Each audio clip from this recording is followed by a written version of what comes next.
It's the most Clashmas time of the year, and today we break down a full interview with Darian, part 1 for Clashmas.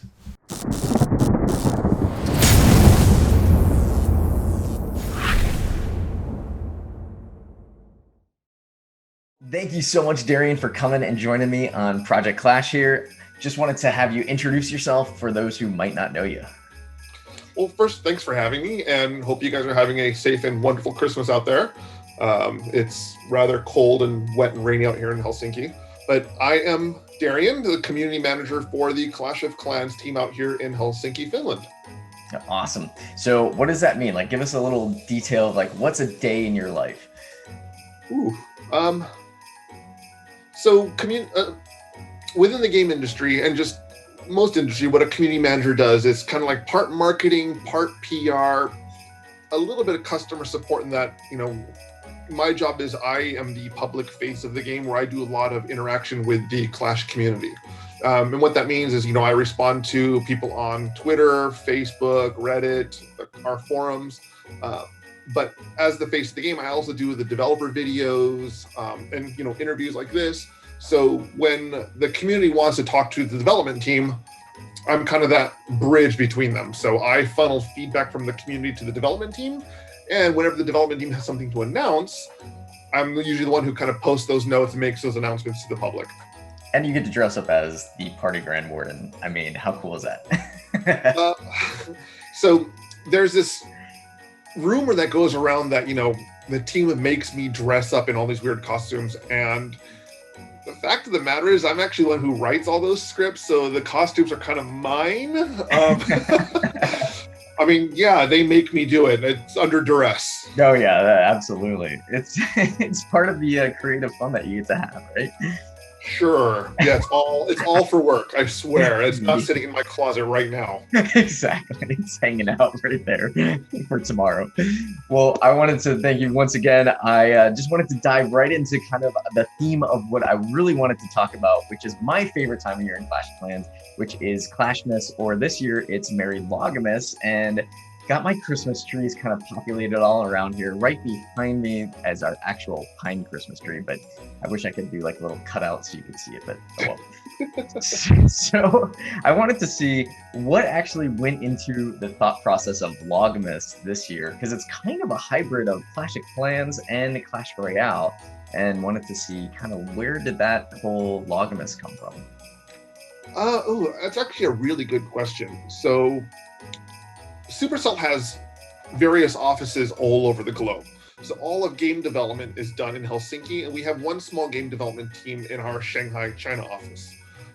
We've got a team in Tokyo and a team in Seoul. What they do is marketing for those specific regions. So our Tokyo office focuses purely on Japan, because Japan's kind of a weird market in terms of Western games. Our Seoul office covers Seoul and other parts of Asia. Shanghai covers purely China. Now we have one more office in San Francisco. Now San Francisco is one of our global marketing teams. So they do a lot of like esports type stuff. They do a lot of our commercials, and they're also the ones who work with various creative agencies to come up with different campaigns for all of our games, not just Clash of Clans. So Clash of Clans and Clash Royale, they take place in the same universe. And we've always wanted to make sure that people are aware that these are the same worlds. They're just different aspects of the same world. And one of the experiments we did was with our Lost and Crowned animated short that we released a few months ago, where it took place in the Clash universe, but you saw characters from both games. So for the Logmas campaign, we kind of wanted to turn Clashmas on its head a little bit, and what can we do to kind of bridge both of them? Well, the log up until now was only a Clash Royale unit. It means for those who don't play Clash Royale, the equivalent would be a troop where you basically toss a log at your enemies when a log has spikes on it, and it kind of rolls and steamrolls things over. Which is one of the most awesome cards, I have to say, in Clash Royale.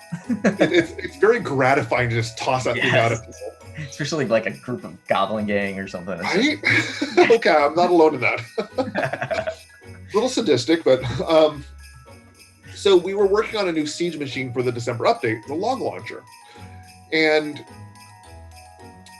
the marketing piece for this kind of was just a perfect storm, where they were kind of trying to find a way to bridge a marketing campaign for Clash Royale and Clash of Clans.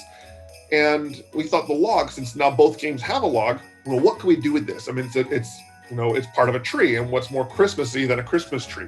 So the idea just kind of spawned from there, like, let's make the log take over Christmas, and it's angry, and let's talk about the origin of the log, and it got drunk on elixir after the lumberjack dropped it. And the ideas just kind of spiraled from there. And we worked with one of our creative agencies, and when you start working with a creative agency, ideas just start flying. And the thing just kind of metastasized and evolved from that, where it just became like, okay, Logmas. And the log puns started coming from there. What's an angry log? So, we started like, oh, logging on, branching out, taking root, and then Kenny Loggins. And so we had the Kenny Loggins song that we had, that he sung for us. That was pretty epic. I have to admit, that was an unexpected surprise when I saw that. I was like, it's Supercell, and it's like microcosm right there. Just every little detail thought through, and that's what I love about Supercell. So. And the song felt like something like, if you've never been to an American mall at Christmas time, like the reference might be lost, but it was so perfect for that American mall Christmas shopping ambiance. Like, it just perfectly captures it. Absolutely. Absolutely. Now, something that people might not know is you're from the States, but you live in Helsinki now, right? So culturally, how can you kind of compare the two? I just kind of wanted to interject that, since we kind of talked about the cultural differences here. So I'm originally from Los Angeles, California. And, it's one of the, I guess, entertainment and capitalistic hubs and commercial hubs of the US. So, Christmas time is all about going to the mall, doing shopping, going to the shopping center, like it's full blown mania around this time of year. Because Finland and part of that whole Nordic culture, it's much more tradition and family oriented. So you get some Christmas shopping surges at some. Luckily, COVID cases haven't been that bad here, so shopping malls are not closed yet, but people are wearing masks. So we've been lucky in that regard that we can still actually do some Christmas shopping. Christmas trees are a thing here, so I've got my Christmas tree out my living room. But for the most part, the Christmas traditions here is more about just spending time with family. It's a whole lot less commercialized than you would find, I would say, back home. It's definitely a lot interesting, because Finns and Finland in general, the culture is much more, I don't want to say introverted. It's not really the right word. Much more reflective. They're not big into like making a big scene of things and, announcing I'm here kind of thing. They're very much more private people. So the traditions kind of tend to reflect that quite a bit, where it's much more just quiet time with friends and family. I was going to say, it seems very family centric, kind of maybe even like cooking or baking together and then kind of just spending that quality time, versus where here in the States, for those who don't live in the States, it really is, like you said, it's very commercialized. I mean, you can see all my little decorations all around, it's like, we just kind of pour all that into like, let's get gifts, and then it's like, so. Well, two-thirds of Finns, if I remember this distance correctly, 2/3 of Finns own a small cabin outside of the city. And it's very common over the summer season and winter season where they go to their cabin and just spend quiet time with family there and just either celebrate Christmas and New Year's. Usually around this time of year, the cities start to clear out and they go to their cabins. And usually those cabins are usually deep in the woods. Some even don't even have electricity.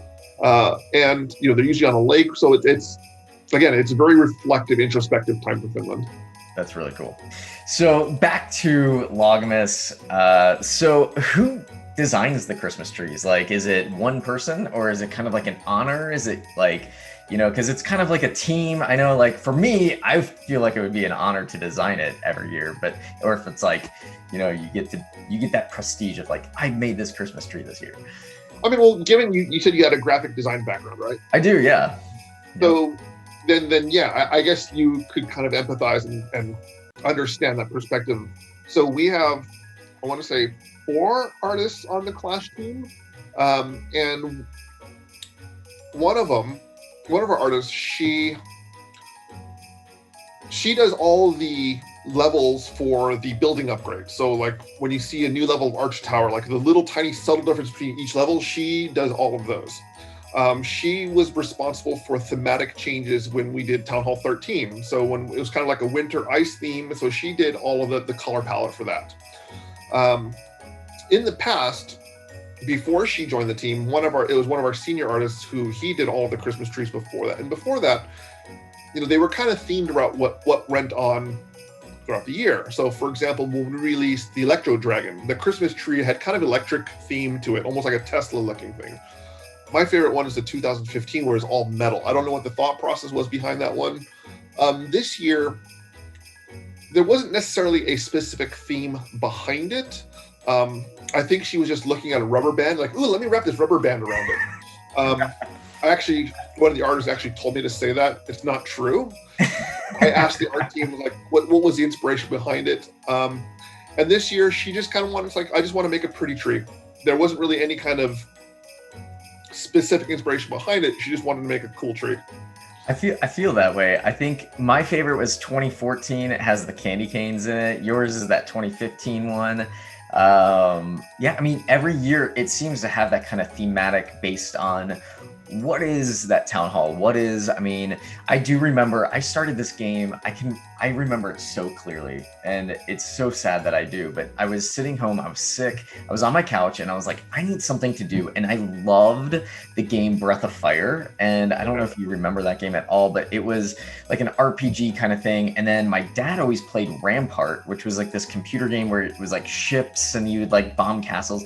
And I was like, I kind of want something like, barbarian-esque. So I kind of think I did that, and that's what popped up was Clash of Clans. And I remember playing it and being like addicted to it. I think I sat on the couch for, I don't even know, it was probably like 2 days straight, and I think I went right to like Town Hall 6. And at the time my partner was like, what are you doing? I'm like, I'm engrossed in this game. And then when that Christmas tree came out, what people might not remember, for those who are new to the game, is that the space that you have on the actual size of the landscape was a lot smaller. So in order to create bases, these Christmas trees would populate and they would ruin your entire base. Obstacles galore, and you couldn't make a base and you get attacked. And at that point, loot was of the essence. We didn't have all the things we have in the game now. So you really guarded that loot like it was precious commodities. And so I got rid of my Christmas tree from 2012 and 2013. Oh, that hurts. And that actually, it kind of leads me into my next question for you. I think I know where we're going with this one. Go ahead. It's a two-part question. Okay. How many people, or percentage-wise, have the original or the OG Christmas tree from 2012? Ooh, that's actually an interesting one. What's really coincidental about that question, about a year ago on Reddit, I actually posted a graph of what percentage of people own which tree. And I want to say, let me rephrase. It was the number of people who had the tree, not a percentage. And the reason why we didn't go into percentage, that we don't really reveal how many people were actively playing the game. Right. And I want to say the number of people that had the original 2012 tree, it was in the 5 digits. I want to say it was like maybe like 12 to 15,000 people had it or something like that. Like, it was not a lot of people still had that original tree. And that's everybody, that's active and inactive players, right? Yeah. Yeah. So not a lot of people have that original tree still. Yeah. And I think the people who had the most trees were the 2015 and 2016 ones, because that was when the game was at a huge surge of players due to all the different like the Super Bowl commercials and stuff like that. Right. That's crazy. And so is there ever a chance, ever, that This is you what I'm guys waiting might for. have a special event to bring those trees back, since the shovels weren't in existence, the map was smaller. Is there any chance? Give us some kind of hope, Darian.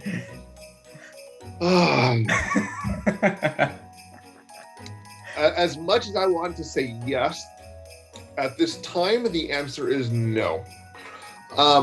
Fair enough. Fair enough. I mean, there's kind of a multiple part answer to this as to reason why.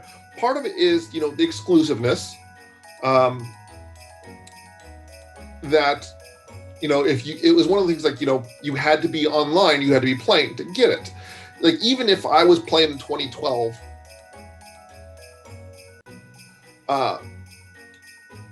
I still don't think it would be okay for me to go back and be able to buy one of those trees. Mainly because, it's not 2012 anymore. It would kind of ruin the exclusiveness and the rarity of it. Right. So, however, there is a second, more technical part of this. We do not track whether or not an obstacle is able to spawn in your base at that time. So how do we know, like, your base wasn't already full to the max with obstacles and one would have spawned on your base at that time? So that means, like, even if you were playing, if your base is full of normal obstacles, if one tree wasn't able to spawn, you wouldn't have gotten one. Right. So there's I know there's, like, I remember I asked one of the devs about this, and there's a couple other, like, technical limitations about, like, record tracking that would prevent it. I can't remember off the top of my mind. I can't remember what those are, but those are the two big ones. Yeah, there's definitely some exclusivity to it. It's kind of like, I remember I have 4 accounts that I play with. So my secondary account, I was like, before Supercell ID, which, by the way, was a brilliant idea. I was actually only on my iPad 1. Well, at the time, you guys just stopped supporting that iOS, so I couldn't even get my account back. So I had to wait until Supercell ID came back to get my secondary account. So I couldn't even log on to the game for the longest time. So I actually missed 2014's Christmas tree because I couldn't get that log on. So that is kind of what you're saying, is like, if somebody's inactive, even though they might have had an account, they might not have even been active. So it doesn't make any sense. But I was hoping, for selfish sake, that I could actually get that Christmas tree back. Oh, can I interject with something really quick? Absolutely. So, while you were looking, I was trying to find that old graph of the who has what trees. I actually have it. I do remember you posting that. I just couldn't find that somewhere. So my numbers were way off. So, but as of 1 year ago, only 2.6 thousand people have the 2012 tree. Wow. 2.6. So for the 2013, it's 54,000. The 2014 tree, it's 460,000. The next one, 2015, 1.1 million. So it almost triples. Then 2016, 1.6, 2017, 1.9. 2018, 2.7 million, and then in 2019 tree, 5.5 million. So the biggest jump was last year's tree. That is crazy. That is crazy. Yeah, my son loves the 2017 white Christmas tree the best. And for those who don't know, you can actually go see all these Christmas trees by actually going into the special attack. The winter attack, right, for that shovel, the 3-star with the ice wizards. You can kind of see the progression of the trees, or you can, Wikipedia it. I'm Googling. The other thing that I don't know if you've seen, I've been trying to find somebody to Santa spell with the original Christmas tree. So I have literally been on the hunt for a Christmas tree, the original Christmas tree. I did a whole live stream for like almost an hour and 30 minutes just hunting for an original Christmas tree. I found the 2013 tree and a whole bunch of other trees, but I did not find the 2012 tree. So I'm still on the hunt for that. I'm hoping to find it. And if I do, I offered somebody the $100 gift card if they can comment on the video. And I hope that that is going to be actually legit, because I actually have in my base, I'm going to post it up somewhere over here or there, my base with a Santa spell, and it has an arrow to all my Christmas trees. And I finally got somebody to actually Santa spell me for once. So I am so excited. I've got presents under the tree. But I do have to say, and this is just a little plug for the shovel, don't try to click on those presents to move them with the shovel because they will disappear. So true story, I actually clicked on my presents this morning by accident. Darian! I felt so stupid. And I fear that because I have like clunky fingers, so like when I'm typing, sometimes like the keypad goes away, and then I like am about to hit something. I'm like, no, I cannot have the presents there. Yeah. So- I'm still kicking myself this morning. Oh man, yeah, I love the presents under the tree. That does it for today's part 1 interview with Darian on the Clashmas part. You've got to tune in tomorrow to see what he says about upcoming developments in the game for 2021. You won't want to miss it. Till next time, guys. Feldy, peace.